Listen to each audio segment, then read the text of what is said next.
नमस्ते मित्रों। आज मेरी लिखी एक कहानी जो मेरे तीसरे कहानी संग्रह में संकलित है, इसका शीर्षक है किस्मत। धड़धाड़ धड़ाक टन टन टिन करते हुए बर्तन दूर जा गिरे थे। कटोरियाँ और चम्मचें छोटी छोटी होने के कारण दूर टेबलों के नीचे घुस गई थीं और थाली कुछ कम दूरी पर औंधी पड़ी थी। चारों ओर सांभर, रसम, चटनी, इडली और बड़ा छितरा गए थे। ग्राहक ने उन्हें इतनी जोर से धक्का मारकर फेंका था कि ऊपर दीवारों पर लगे शीशों तक में सांभर, रसम और चटनी के छींटे पड़ गए थे। एक ग्राहक होटल के बैरे पर जोर जोर से चिल्ला रहा था।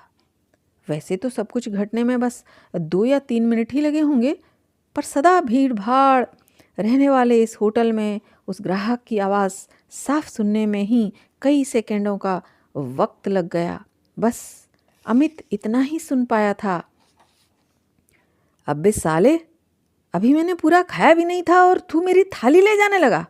मैं अपने दोस्त से बातें करने में मगन क्या था, तो क्या तू थाली उठा के ले जाएगा? साले मारूंगा 2 झापड़ तो सब समझ जाएगा। न जाने कहाँ से ये जंगली बैरा उठा लाए ये होटल वाले। बस फिर थाली फेंकने की आवाज़। जब तक लोग कुछ समझते, वह ग्राहक अपने दोस्त का हाथ खींचते हुए काउंटर पर गया। वहाँ अपने पर्स से 500 रुपये का नोट फेंका। बिना पैसे वापस लिए वह बाहर निकल गया। उस ग्राहक की उम्र 30 के लगभग होगी और उसके साथी की लगभग 35 के आसपास। वे दोनों वेशभूषा से व्यवसायी लग रहे थे। बैरे की उम्र लगभग 23-24 साल होगी।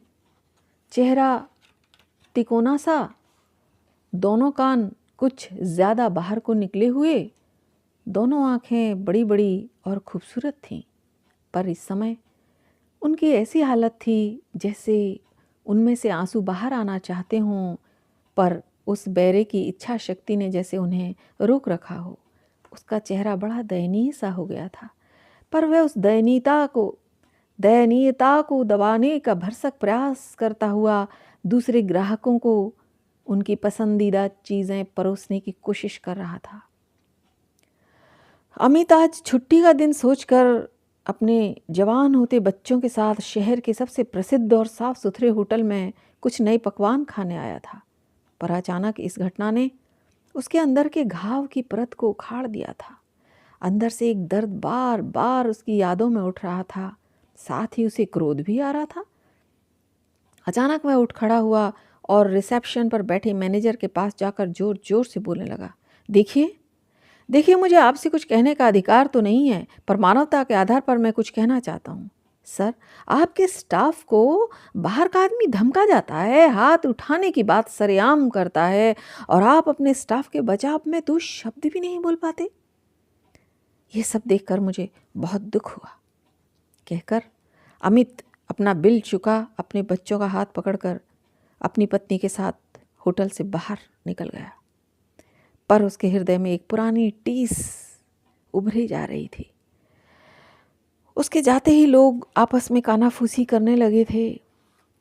यार, ठीक ही तो कह गया वो आदमी कि बाहर का आदमी इनके स्टाफ को धमका गया, और दूसरे स्टाफ तो क्या, इनके मैनेजर तक ने छू नहीं की। अरे यार, ये मैनेजर यहाँ का मालिक नहीं, बल्कि इस होटल के मालिक के अधीन काम करने वाला एक कर्मचारी ही है। वह उस पदवी पर बैठा भर है, बाकी तो सभी समान हैं। और फिर सभी को अपनी नौकरी प्यारी होती है। मतलब यानी चीखने वाला व्यक्ति यदि कोई दबदबे वाला हुआ तो इसे इसके मालिक को कहकर नौकरी से निकलवा सकता है, और फिर नौकरी गई तो इसके बीवी बच्चों को कौन रोटी देने जाएगा। दुनिया में 2 ही बड़े सच हैं मेरे दोस्त, एक पैसा और एक पावर। जिसके पास ये होते हैं वे चीखें या बिना चीखे हर अन्याय कर सकते हैं और सिर उठाकर जी सकते हैं, और जिनके पास ये नहीं होते वे न्याय पाने के लिए वर्षों एड़ियाँ रगड़ते रहते हैं और कंगाली को गले लगाए रहते हैं। नहीं यार, हमेशा ऐसा नहीं होता। हाँ, हमेशा तो ऐसा नहीं होता, पर अक्सर ऐसा ही होता है। अच्छा छोड़ यार, पर मुझे बहुत दुख लगा बेचारे बैरे की हालत देखकर। पर यार गलती तो उसकी भी है, पूछकर थाली उठाता। अरे वो तो ठीक है, पर गलती किससे नहीं होती? मुझसे, तुमसे, या फिर क्या उस धन्ना सेठ की औलाद से, जो अपने पैसे की गर्मी उस असहाय पर झाड़ कर गया? असहाय? हाँ, असहाय ही तो। जरूर उसकी कुछ मजबूरी ही रही होगी, जो उसकी इतनी बातें सुनकर भी वह खून का घूंट पीकर रह गया। अरे जवान, खून तो उस बहरे का भी था। यदि वो शौकिया नौकरी कर रहा होता तो उससे ज़्यादा जोर से चिल्लाकर वह उसे जवाब देता और होटल छोड़कर चला जाता। पर वह चुपचाप उसकी बदतमीजी सह गया। देखा नहीं कैसा रोने जैसा मुंह हो गया था बेचारे का। पर वह सब सहकर चुपचाप काम करता रहा। बेइज्जती सहना इतना सरल नहीं होता यार। इंसान को इतना घमंडी नहीं होना चाहिए। समय बहुत बलवान होता है। समय जब पलटा खाता है तब इन जैसे कई रईस सड़कों पर आ जाते हैं और कई कंगाल राज मुकुट के अधिकारी बन जाते हैं।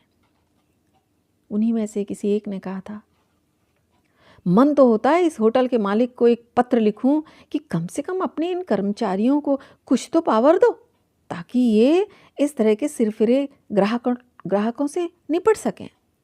यार मैं इस मैनेजर की जगह होता ना तो उस रईस की औलाद से उस गंदगी को साफ कराने के पैसे भी धरवा लेता, जो उसने अपनी मर्दानगी एक गरीब बैरे पर दिखा कर की।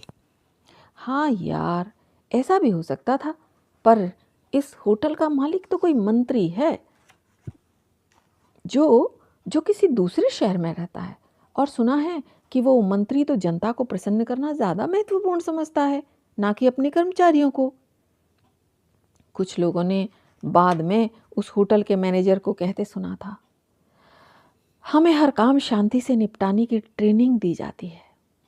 उस ग्राहक ने ऐसा व्यवहार इसलिए किया क्योंकि उसकी सोच उतनी ही थी। वह यदि सीधे मुझे बुलाता और उस बैरे की शिकायत करता तो मैं तुरंत एक नई थाली उसके लिए लगवा देता और अपने होटल के बैरे को वैसी गलती दोबारा न दोहराने की हिदायत देता। पर मेरे वहाँ तक पहुँचने से पहले ही वह अपनी निकृष्ट प्रतिक्रिया दिखा चुका था। तब फिर मैं और क्या करता? मुझे तो समझा बुझाकर मामले को शांत करना ही था, अन्यथा कल यह समाचार सब अखबारों की सुर्खियों में होता, फिर हम में से कईयों की नौकरी खतरे में पड़ जाती। कुछ लोग उसकी भी हाँ में हाँ मिला रहे थे। रात को सब अपने बिस्तरों में दुबक कर सो गए थे, पर अमित की आंखों से नींद कोसों दूर जा चुकी थी। आज की घटना उसे झकझोर कर अतीत की ओर खींचे लिए जा रही थी। आज उसे मोहन की बहुत याद आ रही थी। याद आ रहा था उसे अपना कॉलेज का जीवन, जहाँ इवनिंग कॉलेज में उसके साथ पढ़ता था मोहन, जो उसके पिता के होटल में दिन के समय एक बैरे का काम करता था। उसके पिता का उस शहर में एक बहुत बड़ा और नामी होटल था। शुरू में तो मोहन कॉलेज में अमित से कुछ दूरी बनाए रखता था, क्योंकि आखिर वह उसके होटल के मालिक का बेटा था। पर अमित के दोस्ताना व्यवहार ने उस दूरी को कुछ कम अवश्य कर दिया था, पर फिर भी एक झेप उसके मन में सदा बनी ही रहती थी। धीरे धीरे उसने अमित को बताया था कि बचपन में ही उसकी माँ का देहावसान हो गया था। उसकी एक छोटी बहन है। बाद में उसके पिता एक सौतेली माँ ले आए थे। सौतेली माँ के आने के बाद उसके पिता पूरी तरह बदल गए थे। वे सौतेली माँ के इशारों पर चला करते थे। सौतेली माँ तो मारती ही थी, उसकी शिकायत पर उसके पिता भी उसे और उसकी छोटी बहन को मारते थे। बाद में उसके सौतेले भाई बहन भी हुए। उन्हीं के सामने उन्हें अच्छा भोजन कपड़ा दिया जाता था। पिता को एक आध बार शिकायत करने की कोशिश भी की थी, पर बदले में मार मिली थी। उन्हें घर में बहुत डर कर रहना पड़ता था, पर जब उसकी बहन को मार पड़ती थी तो उसका खून खौलने लगता था, पर वह कुछ कर नहीं पाता था। उसकी और उसकी बहन के स्कूल की फीस भी उसके पिता बहुत सुना सुना कर एहसान दिखा दिखा कर देते थे। इसलिए 10वीं के बाद वह शहर आ गया था। यहाँ सुबह 1 घंटा वह छोटे बच्चों की ट्यूशन करने उनके घर जाता था, फिर दिन में होटल में काम करता था और शाम को कॉलेज, ताकि कुछ धन कमा सके जिससे वह अपना और अपनी बहन का खर्चा उठा सके। आगे उसका सपना अपनी बहन को अपने ही पास रख लेने का था, ताकि वह यहाँ रहकर खूब पढ़े लिखे काबिल बने और अपने पैरों पर खड़ी हो सके और आगे चलकर धूमधाम से वह उसका विवाह कर सके। एक बार उसने बताया था कि जब वह और उसकी बहन बहुत छोटे थे तो उन्हें मिठाई खाने का बहुत मन हुआ, पर पैसे तो हाथ में होते ही न थे। अतः पास ही एक अमीर परिवार के घर में शादी थी। वे दोनों भी बारातियों के बीच घुसकर दावत खाने घुसे थे कि एक आदमी ने गाली देते हुए उन्हें कान पकड़कर बाहर निकाल दिया था। उस दिन उसे बहुत बुरा लगा था। उसे अपने से ज़्यादा अपनी बहन की मिठाई ना खा पाने का दुख था। उस समय वे इतने छोटे थे जब सही और गलत समझने की बुद्धि नहीं होती है। एक बार उनके होटल में भी कुछ ऐसी ही घटना घटी थी। एक सिरफिरे ग्राहक ने यूं ही थाली जोर से फेंकी थी और मोहन को गंदी गंदी गालियां देने लगा था। उस दिन अमित भी होटल में था। सुनकर उसे भी गुस्सा आ गया था। उसने जाकर उस ग्राहक की खूब खबर ली थी। मामला हाथापाई पर उतर आया था, पर अमित के पिता के बीच बचाव से मामला ठंडा हो गया था। उस दिन मोहन का वही हाल था जो आज उस बेरे का हुआ था।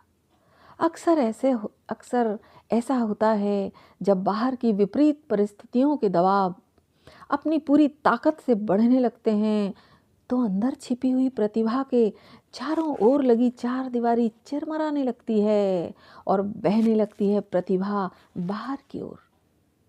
किसी की वह प्रतिभा संवेदना बनकर बाहर आकर समाने लगती है गीतों में, कविताओं में, कहानियों में और किसी की नृत्य, गीत, पेंटिंग्स आदि में।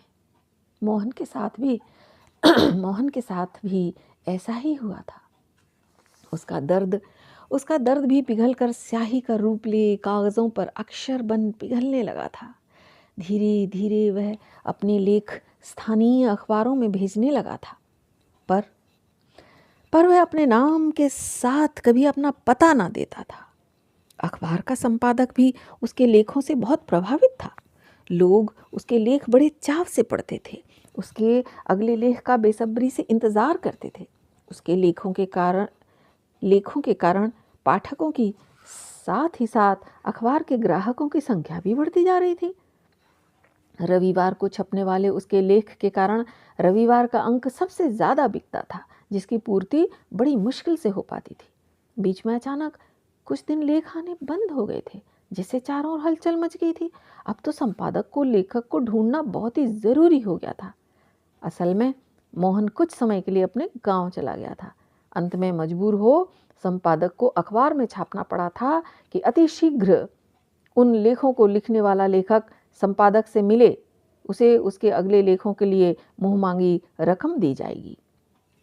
गांव से आकर मोहन उनके ऑफिस पहुंचा था।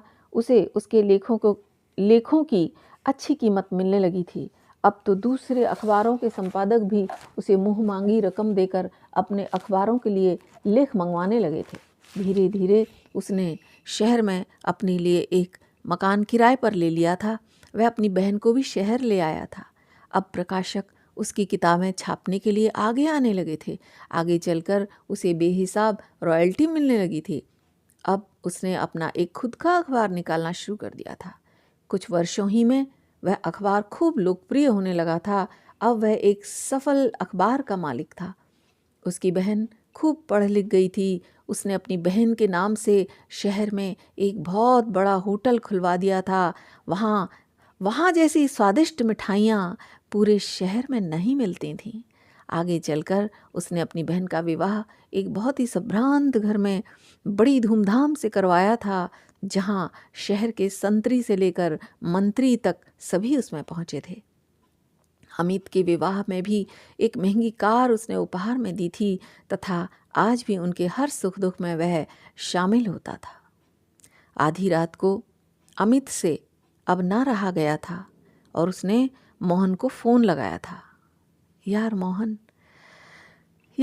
आज तेरी बहुत याद आ रही है। तेरे जैसा दोस्त पाकर मैं धन्य हो गया। मुझे तुझ पर गर्व है। जब तक उधर से कोई उत्तर आता, अमित ने फ़ोन रख दिया था। प्रणाम। मैं डॉक्टर मंजू शर्मा महापात्र और मेरी कहानी और कहानी संग्रह एक सुख